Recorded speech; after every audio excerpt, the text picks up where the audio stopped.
wabarakatuh. Halo Sobat Muslim, kembali lagi bersama kami dengan saya Maria dan saya Zarifah dalam program Muslim Kampus Muda dan Berakhlakul Karimah. Sebelum kita masuk pada topik pembahasan kali ini, aku mau nanya nih ke kalian semua, gimana nih kabar kalian semua Sobat Muslim? Semoga baik dan sehat selalu ya Sobat Muslim. Amin amin ya rabbal alamin. Nah, pada kesempatan kali ini kita bakal bahas apa aja sih Kak? Jadi pada kesempatan kali ini kita bakal ngebahas tentang generasi muda Islam dan juga era digital nih Kak.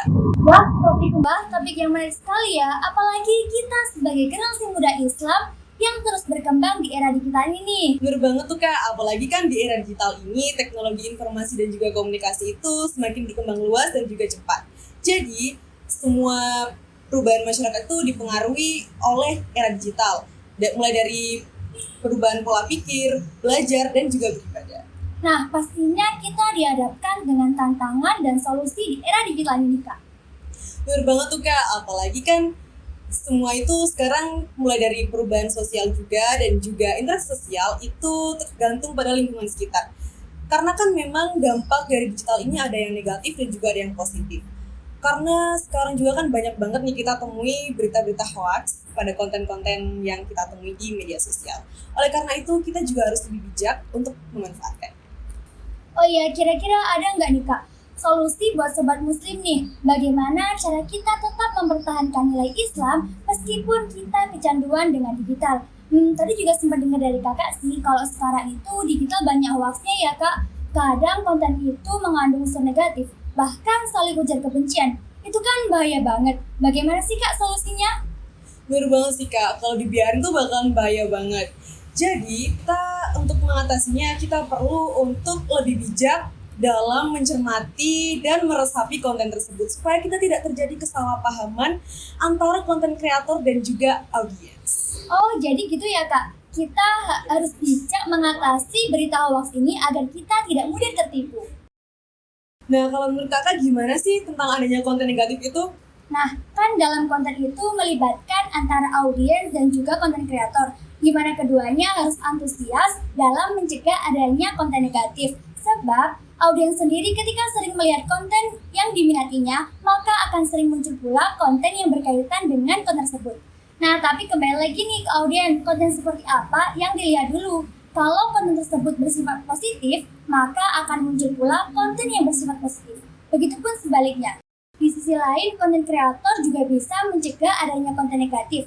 Yang pertama, berdakwah di berbagai media. Kedua, membuat konten kreatif yang bersifat edukasi. Ketiga, mengajak dalam hal kebaikan. Tiga hal ini mungkin dapat mencegah adanya konten yang bersifat negatif.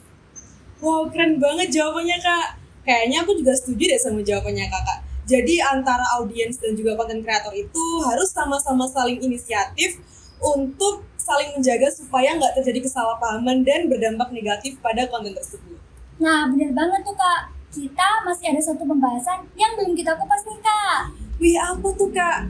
Kayaknya Sobat Muslim juga penasaran juga deh. Spill dong Kak. Nah, dari tadi kan kita udah bahas mengenai platform digital, baik tantangan dan peluangnya nih. Pada pembahasan ini, kita bakal bahas bagaimana memanfaatkan media sebagai sarana dakwah digital. Pasti juga Sobat Muslim juga pada pengen tahu kan?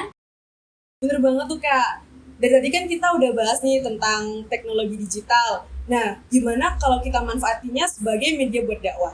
Nah, kalau menurut aku nih ya, sarana pertamanya itu menurut aku dengan menjadi influencer. Kenapa harus jadi seorang influencer? Karena sekarang ini kan kita pasti nggak asing kan dengan kata influencer. Apalagi influencer ini terkenal banget dan juga populer banget di kalangan Gen Z. Karena banyak banget sekarang itu yang menyisipkan kajian-kajian Islami pada kontennya, contohnya dalam streaming Instagram dan juga live YouTube.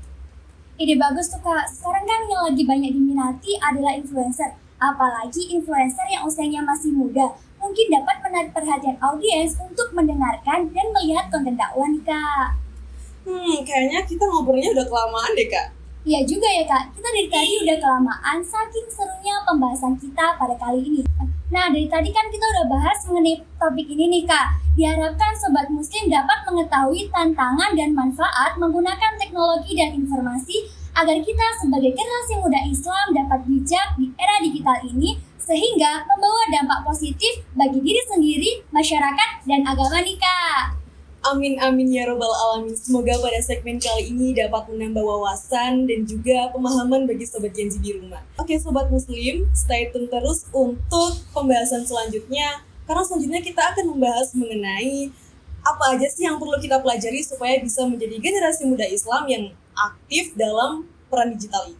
Nah, maka dari itu terus simak pembahasan ini agar kita bisa menerapkannya dengan baik dan benar. Stay tune bersama kami dalam program Muslim Kampus Muda dan Berakhlakul Karimah.